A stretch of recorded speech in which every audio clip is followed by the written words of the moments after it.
ಮುಂಬೈ ಅಂತ ದೊಡ್ಡ ನಗರದಲ್ಲಿ ಒಂದು ಚಿಕ್ಕ ರೂಮಲ್ಲಿ ನಿಂತಿದ್ದ ರೋಹಿತ್. ಅವನು ತನ್ನ ಊರಲ್ಲೇ ಶಿಕ್ಷಣವನ್ನು ಮುಗಿಸ್ಕೊಂಡಿದ್ದ. ಅವನೀಗ ತನ್ನ ಕನಸುಗಳನ್ನ ನನಸಾಗಿಸಲು ಈ ಊರಿಗೆ ಬಂದಿದ್ದ. ಹಲೋ ಹಲೋ ಅಪ್ಪ, ನಿಮ್ಮ ವಾಯ್ಸು ಸರಿಯಾಗಿ ಕೇಳಿಸ್ತಾ ಇಲ್ಲ. ಅಪ್ಪ, ಈಗ ಕೇಳಿಸ್ತಾ ಇದೆ. ಹಾ, ನೀವು ಚಿಂತೆ ಮಾಡಬೇಡಿ, ನಾನಿಲ್ಲಿ ಆರಾಮಾಗಿದ್ದೀನಿ. ನನ್ನ ಕೆಲಸ ಈಸಿಯಾಗಿ ನಡೀತಾ ಇದೆ, ತುಂಬ ಚೆನ್ನಾಗಿ ನಡೀತಾ ಇದೆ. ನಿಮಗೆ ಗೊತ್ತಾ, ಮುಂಬೈನಲ್ಲೇ ಫೇಮಸ್ ಆಗಿರುವಂಥ ಫ್ಯಾಷನ್ ಡಿಸೈನರ್ ಮ್ಯಾಡಿ ರಾಯ್ ಅವರ ಆಫೀಸಲ್ಲಿ ನನಗೆ ಇಂಟರ್ನ್ಶಿಪ್ ಸಿಕ್ಕಿದೆ.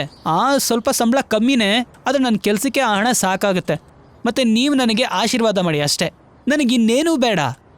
ವಾಹ್, ರೋಹಿತ್ನ ಮುಂಬೈ ಯಾತ್ರೆಯ ಪ್ರಾರಂಭವು ಅವನ್ ಹೇಗ್ ಅನ್ಕೊಂಡಿದ್ನೋ ಅದೇ ರೀತಿಯಲ್ಲೇ ನಡೀತಿತ್ತು. ಆತ್ಮವಿಶ್ವಾಸವನ್ನು ತುಂಬಿಕೊಂಡು ತಲೆ ಎತ್ತಿ ಓಡಾಡ್ಕೊಂಡು ಇರ್ತಾ ಇದ್ದ. ಹಲೋ, ಹಾಯ್, ನನ್ನ ಹೆಸರು ರೋಹಿತ್ ಅಂತ. ನಾನಿಲ್ಲಿ ಇಂಟೆಂಟ್ಗೋಸ್ಕರ ಬಂದಿದ್ದೀನಿ. ಇವತ್ತು ನನ್ನ ಮೊದಲನೇ ದಿನ. Oh, hi Rohit, welcome to our company. Thank you.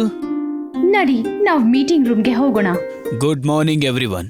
ನಿಮ್ಗೆಲ್ರಿಗೂ ಗೊತ್ತಿರೋ ಹಾಗೆ ನಾವು ಈ ವರ್ಷದ ಮೊದಲನೆಯ ಹೊಸ ಕಲೆಕ್ಷನ್ ಅನ್ನ ಲಾಂಚ್ ಮಾಡ್ತಾ ಇದೀವಿ. ನನಗೆ ಈ ವರ್ಷ ತುಂಬಾ ಹೊಸದಾಗಿ ಏನಾದರೂ ಬೇಕು. ಯಾವ ತರ ಅಂದ್ರೆ, ಇವತ್ತಿನವರೆಗೂ ಯಾರೂ ಕೂಡ ಲಾಂಚ್ ಮಾಡದೇ ಇರೋಂಥದ್ದು, ಆ ರೀತಿ ಯೋಚನೆ ಮಾಡದೇ ಇರೋಂಥದ್ದು. ರೋಹಿತ್ ಮ್ಯಾಡಿ ಹೇಳಿದ್ದ ಪ್ರತಿಯೊಂದು ಮಾತನ್ನು ಗಮನವಿಟ್ಟು ಕೇಳಿಸ್ಕೊಳ್ತಿರ್ತಾನೆ. ನೀನೇ ಅಲ್ವಾ ಹೊಸ ಇಂಟರ್ನ್? ಹೌದು ಸರ್. ನಾಳೆ 12 ಗಂಟೆ ಒಳಗೆ 5 ಯೂನಿಕ್ ಐಡಿಯಾಸ್ ನನಗೆ ಕೊಡ್ತೀಯಾ? ಅದ್ರ ಮೇಲೆ ನಾವು ಕೆಲಸ ಮಾಡೋ ತರ ಇರಬೇಕು. ಓಕೆ? ಆಯ್ತು ಸರ್. ಗುಡ್. ಹೇ ರೋಹಿತ್, ನಡಿ ಇಬ್ರು ಹೋಗಿ ಊಟ ಮಾಡ್ಕೊಂಡು ಬರೋಣ. ಇಲ್ಲ, ನನಗೆ ಸ್ವಲ್ಪ ಕೆಲಸ ಇದೆ, ಅದನ್ನ ಮುಗಿಸ್ಕೊಂಡು ನಾನು ಊಟ ಮಾಡ್ತೀನಿ. ಅಯ್ಯೋ, ಇದೇನ್ ಹೇಳ್ತಾ ಇದೀಯ ನೀನು? ನಾನು ಹೇಳ್ತಿದ್ದೀನಿ ತಾನೇ, ನಡಿ ಈಗ. ಆದ್ರೆ ಅದು ಏನಾಯ್ತು? ಯಾಕಿಷ್ಟು ಯೋಚನೆಯಲ್ಲಿ ಇದ್ದಂಗಿದ್ಯಾ? ಏನೂ ಇಲ್ಲ, ಅದು ನಾಳೆಯ ಪ್ರೆಸೆಂಟೇಷನ್. ಅರ್ಥನೇ ಆಗ್ತಿಲ್ಲ ನಾನು ಏನ್ ಮಾಡ್ಬೇಕು ಅಂತ. ಅಯ್ಯೋ, ಇಷ್ಟೇನಾ ವಿಷಯ ನಿಂದು? ಕೆಲ್ಸ ಎಷ್ಟು ಅವಶ್ಯಕತೆ ಇದೆಯೋ ಅದೇ ರೀತಿಯಲ್ಲಿ ಊಟ ಮಾಡೋದು ಕೂಡ ತುಂಬಾನೇ ಅವಶ್ಯಕ. ದೊಡ್ಡ ಕೆಲ್ಸವನ್ನ ಆಮೇಲೆ ಮಾಡಿದ್ರೆ ಆಯ್ತು. ರಿಯಾ ರೋಹಿತ್ಗೆ ಸರಿಯಾಗಿ ಉಪದೇಶವನ್ನ ನೀಡ್ತಾಳೆ. ಇಲ್ಲ ಅಂದ್ರೆ ಬರೀ ಭಯಗೊಳ್ತಾ ಅವನು ಆತ್ಮವಿಶ್ವಾಸದಿಂದ ಪ್ರಾಜೆಕ್ಟ್ ಮಾಡಲು ಆಗ್ತಿರ್ಲಿಲ್ಲ. ಕೆಲ್ಸ ಮುಗೀತು, ಈಗ ನಾನು ಮಲ್ಕೋತೀನಿ. ನಾಳೆಯ ಪ್ರೆಸೆಂಟೇಷನ್ ತುಂಬಾ ಚೆನ್ನಾಗಿರ್ಬೇಕು. ರೋಹಿತ್ ನೆಮ್ಮದಿಯಿಂದ ನಿದ್ದೆ ಮಾಡಕ್ ಶುರು ಮಾಡ್ತಾನೆ. ಮಾರನೇ ದಿನ ತುಂಬಾ ಉತ್ಸಾಹದಿಂದ ಅವನು ಆಫೀಸ್ ಕಡೆಗೆ ನಡ್ಕೊಂಡು ಹೋಗ್ತಿರ್ತಾನೆ. ಮೀಟಿಂಗ್ ಶುರು ಆಗ್ಬಿಡತ್ತೆ. ಎಲ್ಲರೂ ಅವರವರ ಐಡಿಯಾಗಳನ್ನು ಪ್ರಸ್ತುತಪಡಿಸ್ತಿರ್ತಾರೆ. ಯಾವಾಗ ರೋಹಿತ್ನ ಟೈಮ್ ಬರತ್ತೋ ಅವನು ಎಂತ ಐಡಿಯಾ ಕೊಡ್ತಾನೆ ಅಂದ್ರೆ ಅದನ್ನ ಯಾರು ಕೂಡ ಊಹಿಸಕ್ಕಾಗಿರ್ಲಿಲ್ಲ. ಅಲ್ಲ, ಇದೆಲ್ಲ ಒಂದು ಐಡಿಯಾನಾ? ಈ ಐಡಿಯಾ ನಿಂದ ಇದು? ಹೌದು ಸರ್. ಯಾಕೆ ಸರ್, ಏನಾದ್ರೂ ತಪ್ಪಾಗಿದ್ಯಾ? ತಪ್ಪು? ಇದ್ರಲ್ಲಿ ಏನ್ ಯೂನಿಕ್ನೆಸ್ ಇದೆ ಹೇಳು? ಎಲ್ಲ ಡಿಸೈನ್ಸ್ ಮತ್ತೆ ಕಾನ್ಸೆಪ್ಟ್ ಕೂಡ ಹಳೇದಾಗಿದೆ. ನಾನ್ ನಿನಗೆ ಹೇಳಿದ್ದೆ ಅಲ್ವಾ, ನನಗೀಗ ಯಾವ ತರ ಬೇಕು ಅಂದ್ರೆ ಇಲ್ಲಿವರೆಗೂ ಯಾರು ಕೂಡ ಅದನ್ನ ಮಾಡಿರ್ಬಾರ್ದು. ನೀನ್ ನೋಡಿದ್ರೆ ಮತ್ತೆ ಹಳೇದನ್ನ ತಗೊಂಡ್ಬಂದಿದ್ಯಾ ನನ್ನ ಹತ್ರ.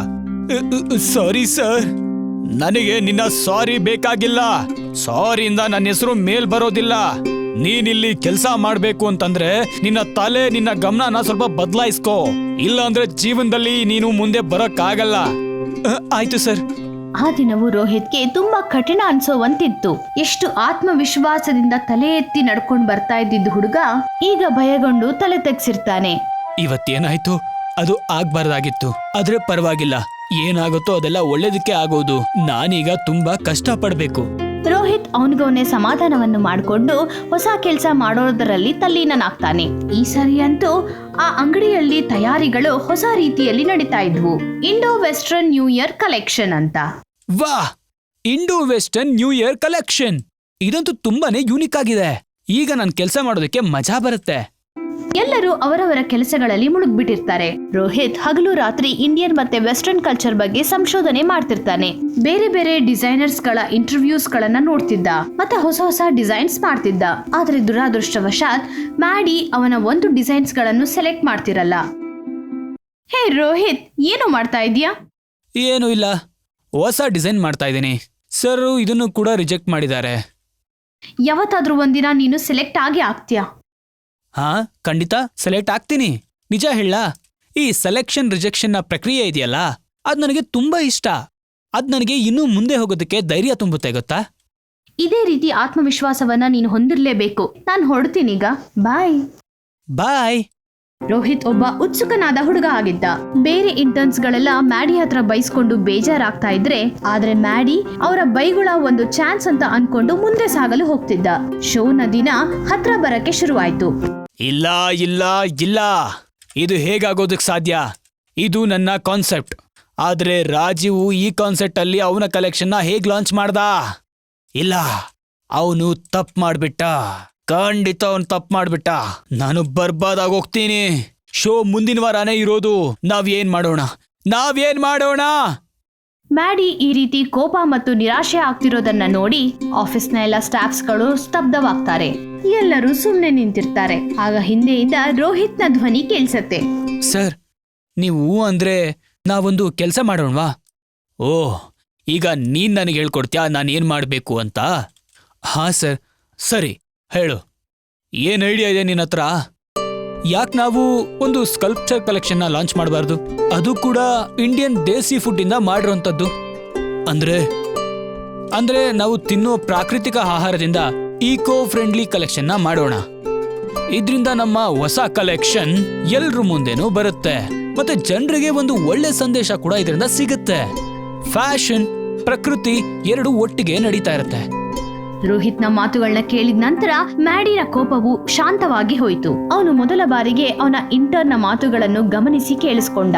ಎಲ್ಲ ಡಿಸೈನರ್ಸ್ಗಳು ಸೇರ್ಕೊಂಡು ರೋಹಿತ್ನ ಐಡಿಯಾಗಳ ಮೇಲೆ ಕೆಲಸವನ್ನು ಮಾಡಲು ಪ್ರಾರಂಭಿಸ್ತಾಳೆ. ರೋಹಿತ್ ಆಗ ಹೇಳ್ತಾನೆ, ಬಟ್ಟೆಗಳ ಟಾಪ್ಸ್ ಮತ್ತೆ ಸ್ಕಲ್ಪ್ಚರ್ ಮಾಡೋದಕ್ಕೋಸ್ಕರ ಅವನು ಗೋಧಿ ಹಿಟ್ಟಿನ ಮಿಶ್ರಣವನ್ನು ತಯಾರಿಸ್ತಾನೆ. ಅದರ ಪೇಸ್ಟ್ ಮಾಡ್ಕೊಳ್ತಾನೆ. ಅದನ್ನ ಬಿಸಿಲಲ್ಲಿ ಒಣಗಿಸ್ತಾನೆ. ಕಿತ್ತಳೆ, ಬಾಳೆಹಣ್ಣು ಮತ್ತೆ ಸೇಬಿನ ಮಿಶ್ರಣವನ್ನು ಮಾಡಿ ಸಹಜವಾದ ಬಣ್ಣಗಳನ್ನು ತಯಾರಿಸ್ಬಿಡ್ತಾನೆ. ಮತ್ತೆ ಅದೇ ಕಲರ್ಸ್ ನ ಬಳಸ್ಕೊಂಡು ಆ ಡ್ರೆಸ್ ಗಳ ಮೇಲೆ ಹೊಸ ಡಿಸೈನ್ಸ್ ಗಳನ್ನ ಮಾಡ್ತಾನೆ.